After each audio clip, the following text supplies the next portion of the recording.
ಸಾವಿಗೂ ಕಾಟ ಕೊಡುವ ಕ್ಯಾನ್ಸರ್ ರೋಗವನ್ನು ತನ್ನ ಬಗಲಿಟ್ಕೊಂಡು ಬದುಕ್ತಿರುವ ಈತ ಮೂಲತಃ ಮೈಸೂರಿನವನು.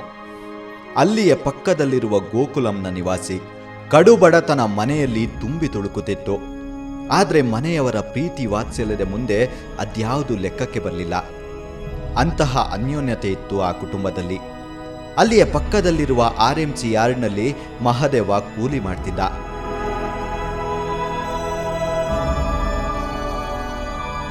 ಸಹವಾಸದಿಂದ ಸನ್ಯಾಸಿ ಕೆಟ್ಟ ಅನ್ನೋ ಹಾಗೆ ಸ್ನೇಹಿತರ ಜೊತೆ ಸೇರಿ ಸ್ವಲ್ಪ ಕುಡಿಯೋ ಚಟ ಬೇರೆ ಅಂಟಿಸ್ಕೊಂಡಿದ್ದ.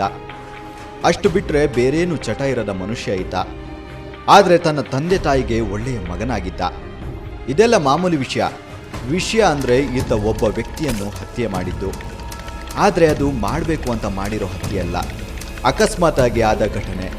ಆದರೆ ಸಾವು ಸಾವೇ ಅಲ್ವೇ.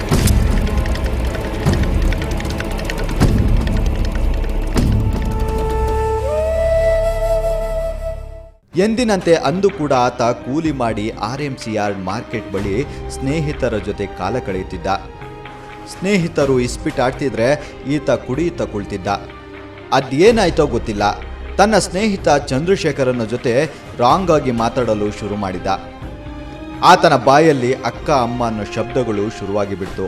ಚಂದ್ರಶೇಖರನಿಗೂ ತಡೆಯಕ್ಕಾಗಲಿಲ್ಲ. ಆತ ಕೂಡ ಮಹಾದೇವನ ಕುಟುಂಬವನ್ನು ತನ್ನ ಅವ್ಯಾಚ ಶಬ್ದಗಳ ಮೂಲಕ ಬೀದಿಗೆ ತಂದುಬಿಟ್ಟ.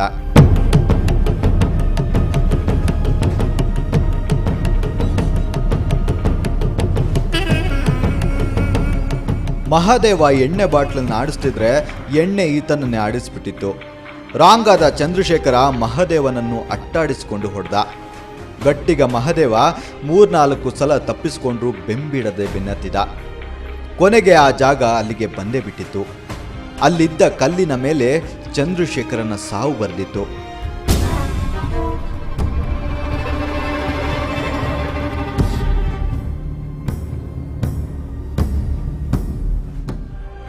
ಕುಡಿತದ ನಶೆ ಮನುಷ್ಯನನ್ನು ಯಾವ ಮಟ್ಟಕ್ಕೆ ನಿಶೆ ತಪ್ಪಿಸುತ್ತೆ ಅಂದರೆ ತಾನು ಏನು ಮಾಡ್ತಿದ್ದೀನಿ ಅಂತ ಸ್ವತಃ ಮಹಾದೇವನಿಗೂ ಗೊತ್ತಾಗಲಿಲ್ಲ. ಚಂದ್ರಶೇಖರ ದಾಳಿ ಮಾಡುತ್ತಲೇ ಇದ್ದ. ಕೊನೆಗೆ ಮಹಾದೇವ ಸಹಿಸಲಾಗದೆ ಚಂದ್ರಶೇಖರನ್ನು ತಳ್ಳಿಬಿಟ್ಟ. ತಳ್ಳಿದ ರಭಸಕ್ಕೆ ಚಂದ್ರಶೇಖರನ ತಲೆಯಿಂದ ರಕ್ತ ಚಿಮ್ಮಿತ್ತು. ಖಲಾಸ್.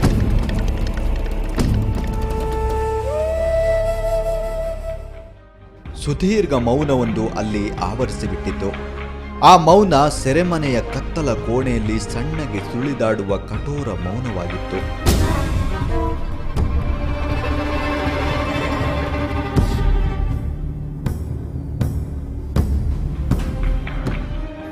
ಮಹಾದೇವನಿಗೆ ಕುಡಿದ ನಶೆ ಜರ್ರನೆ ಇಳಿದು ಹೋಗಿತ್ತು.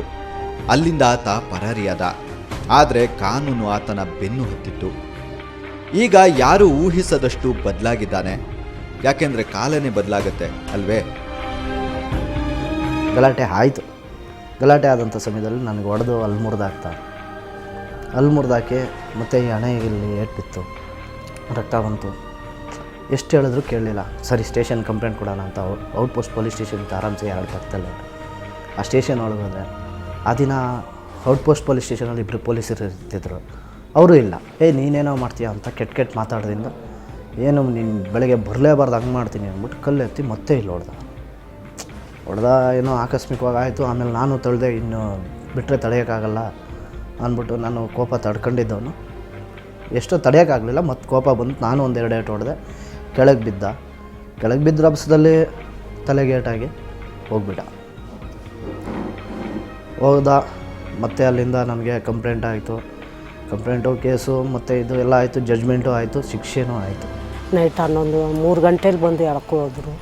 ಆಮೇಲೆ ನಾನು ಹೋಗಿ ಕೇಳಿದೆ ಪೊಲೀಸ್ನವ್ರಿಗೆ, ಎಲ್ಲಿರೋರು ಏನು ಹೇಳಿ ಸಾರ್ ಅಂತ ಅಂದೆ. ಹೇಳು ಅಂತ ಅಂದಕ್ಕೆ ನಾವು ಮಂಡ್ಯ ಸ್ಟೇಷನ್ನವರು ಬನ್ನಿ ಅಂದರು. ಅಲ್ಲೋದು ಇನ್ನು ಕಳಿಸ್ಕೊಡ್ತೀವಿ ಅಂತ ಇರಿಸ್ಕೊಬಿಟ್ರು.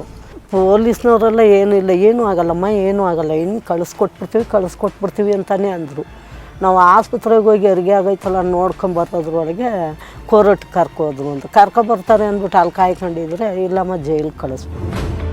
ಇನ್ನೊಂದು ವಿಷಯ ಅಂದರೆ ಮಹಾದೇವ ಇತ್ತ ಜೈಲಿಗೆ ಹೋಗ್ತಿದ್ರೆ ತುಂಬು ಗರ್ಭಿಣಿಯಾಗಿದ್ದ ಆತನ ಹೆಂಡತಿ ಗಂಡು ಮಗುವಿಗೆ ಜನ್ಮ ನೀಡಿದ್ಲು. ಇತ್ತ ಮಗು ಕಣ್ಣು ಬಿಡಲು ಪ್ರಯತ್ನಿಸುತ್ತಿದ್ರೆ ಅಲ್ಲಿ ಮಹಾದೇವ ಕಂಬಿ ಹಿಂದೆ ಕುಳಿತು ಕಣ್ಣೀರು ಹಾಕುತ್ತಿದ್ದ. ಶನಿವಾರ ಡೆಲಿವರಿ ಆಯಿತು ಅವ್ರ ಹೆಂಡ್ತಿಗೆ ಅಲ್ಲಿ ನೋಡ್ಕೊಂಬರೋದ್ರೊಳಗೆ ಜೈಲಿಗೆ ಕರ್ಕೊಂಡ್ರು. ಹೇಳಿಲ್ಲ ನಾವು ಅವಳಿಗೆ ಡೆಲಿವರಿ ಆಗುವಾಗ ನಾವು ನಿಮ್ಮ ಗಂಡ ಹಿಂಗೆ ಹೋಗೋರೆ ಬಂದವ್ರೆ ಅಂತ ನಾವು ಹೇಳೇ ಇಲ್ಲ. ಆಮೇಲೆ ಸ್ವಲ್ಪ ದಿವಸ ಬಿಟ್ಟು ಅವಳಿಗೆ ಹೇಳಿತ್ತು ಹಿಂಗೆ ನಿಮ್ಮ ಗಂಡ ಹಿಂಗೆ ಮಾಡ್ಕೋಬೇಕು. ಹೌದು, ಆ ಮಗು 40 ದಿನಕ್ಕೆ ಸಾವನ್ನಪ್ಪಿತು. ಹುಟ್ಟಿದ ತಕ್ಷಣ ತನ್ನ ತಂದೆಯನ್ನು ಜೈಲಿಗೆ ಕಳಿಸಿದ ಅಪಖ್ಯಾತಿಯಿಂದ ತಪ್ಪಿಸಿಕೊಂಡಿತ್ತು. ಈಗ ಮಹಾದೇವನಿಗೆ 2 ಹೆಣ್ಣು ಮಕ್ಕಳಿದೆ. ಆದರೆ ಆ ಮಕ್ಕಳಿಗೆ ತಾಯಿಯ ಪ್ರೀತಿ ಸಿಗಲೇ ಇಲ್ಲ. ಯಾಕೆಂದ್ರೆ ಜೈಲಲ್ಲಿರುವ ಮಹಾದೇವನಿಗೂ ಆತನ ಹೆಂಡತಿಗೂ ಅಂತರ ಹೆಚ್ಚಾಗ್ತಾ ಹೋಯಿತು. ಆಕೆ ಈಗ ಮಕ್ಕಳ ಜೊತೆ ಇಲ್ಲ. ಕಾರಣ ತುಂಬಾ ಇದೆ.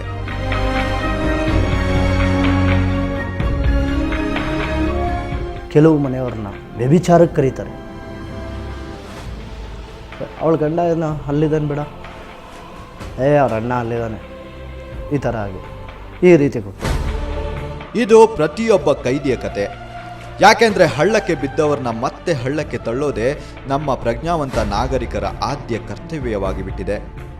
ಇರಲಿ, ಈಗ ಕಂಡೋರ್ ಮನೆಯಲ್ಲಿ ಜೀವನ ಮಾಡುತ್ತಿರುವ ಮಹಾದೇವನ ಮಕ್ಕಳ ಪರಿಸ್ಥಿತಿ ಹೇಗಿದೆ ಎಂದು ಮುಂದೆ ಹೇಳ್ತೀವಿ.